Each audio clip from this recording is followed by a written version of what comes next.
안녕하세요. 오늘은 좀 흥미로운 주제를 가져왔습니다. 우리가 건물을 만들지만 반대로 그 건물이 우리를 어떻게 만들어가는지 그런 관계에 대한 이야기인데요. 네, 특히 아주 오래전 이야기부터 시작해 볼 수 있을 것 같아요. 맞습니다. 그 공유해 주신 자료 건축 문명을 빚다 책 내용도 좀 참고하면서요. 인류 최초의 건축물 같은 걸 통해서 건축이랑 사회 변화가 어떻게 엮이는지 그걸 한번 파헤쳐 보려고 합니다. 우리가 뭔가를 만드는 행위가 결국 우리 자신을 바꿔놓는다는 거, 그 시작점을 보는 거죠. 네. 자, 그럼 바로 들어가 볼까요?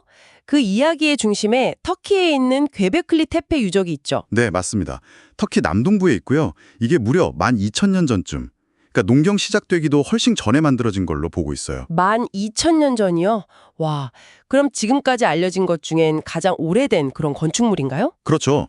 거대한 돌기둥들, T자 모양 기둥들이 원형으로 서 있고 표면에는 동물 조각들이 아주 정교하게 새겨져 있어요. 사진만 봐도 규모가 어마어마하던데 그 돌 하나하나가 엄청 무겁다고요? 네, 수십 톤에 달하는 것도 있습니다.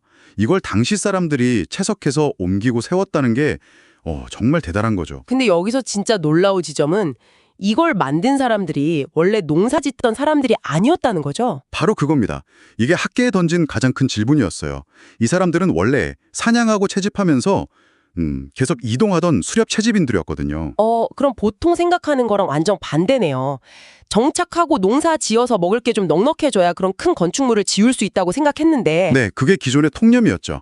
근데 괴베클리 테페는 그 순서를 완전히 뒤집어 버린 거예요. 아니 그럼 먹을 것 찾으러 돌아다니던 사람들이 왜 갑자기 그렇게 힘들게 거대한 돌기둥을 세우는데 집중했을까요? 대체 이유가 뭘까요? 정확한 이유는 아직도 미스터리입니다. 강력한 종교적인 이유나 사회적인 결속 같은 걸 추정하고는 있죠. 그렇군요. 근데 중요한 건 그 과정에서 어떤 일이 벌어졌냐는 거예요. 이 거대한 돌들을 다루는 작업은 뭐랄까 한도에 끝날 일이 아니잖아요. 그렇죠. 엄청 오래 걸렸겠죠. 네, 수백 명, 어쩌면 수천 명의 사람들이 그것도 여러 세대에 걸쳐서 협력해야만 가능한 일이었습니다. 아, 그럼 이 공사 때문에 뭐랄까 사람들이 계속 이동할 수가 없었겠네요.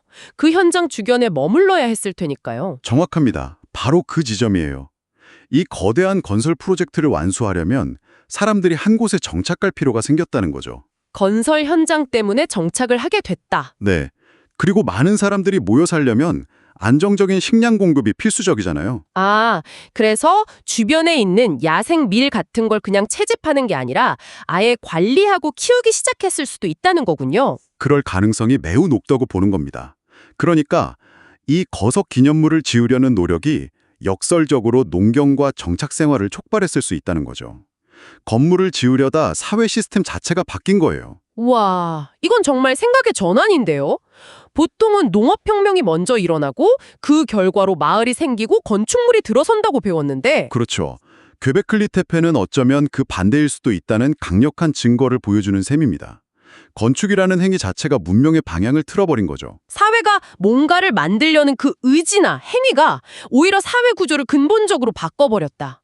정말 흥미로운데요? 네, 괴베클리 테페가 주는 가장 큰 교훈 중 하나라고 생각합니다. 이게 단순히 옛날 이야기가 아니라는 점도 중요하고요. 아, 맞아요. 그럼 이게 오늘날 우리에게 시사하는 점은 뭘까요? 이 원리는 지금도 똑같이 작동하고 있다는 거죠. 우리가 지금 짓는 건물들, 도시들, 아니면 눈에 보이지 않는 것들이 있잖아요. 예를 들어 디지털 플랫폼이나 아, 인터넷이나 소셜미디어 같은 거요. 네, 그런 것들도 일종의 구조물이라고 볼 수 있는데 이런 것들이 끊임없이 우리 사는 방식, 생각하는 방식, 관계 맺는 방식을 다시 만들고 있다는 거예요. 듣고 보니 그러네요. 스마트폰 하나만 봐도 그렇죠. 우리 소통 방식이나 정보 얻는 법, 심지어 잠자는 패턴까지 다 바꿔놨잖아요. 맞습니다. 그러니까 우리가 뭔가를 만든다는 건 단순히 밖에 있는 세상을 바꾸는 걸 넘어서서 결국 우리 자신을 변화시키는 행위라는 거죠. 때로는 전혀 예상치 못한 방향으로요. 오늘 이 괴베클리 테페 이야기를 통해서 건축이라는 행위가 정말 거대한 사회 변화, 그러니까 수렵 채집에서 농경사회로 넘어가는 그 큰 변화를 의도치 않게 이끌었을 수도 있다는 걸 봤습니다. 참 건물이 우리를 만든다는 생각, 곱씹을수록 의미가 깊네요. 네. 그래서 마지막으로 이런 질문을 던져볼 수 있을 것 같아요. 그렇다면 지금 우리는 무엇을 만들고 있을까요? 우리가 지금 만들고 있는 것들이요. 네. 우리가 지금 만들고 있는 기술, 환경, 시스템들이 우리도 모르는 사이에 우리의 삶과 사회, 또 우리의 미래를 어떻게 만들어가고 있을까요? 한번 주변을 둘러보면서 생각해보는 것도 좋지 않을까요? 여러분의 일상을 바꾸고 있는 건물이든 기술이든 한번 주목해보시면 어떨까 싶습니다.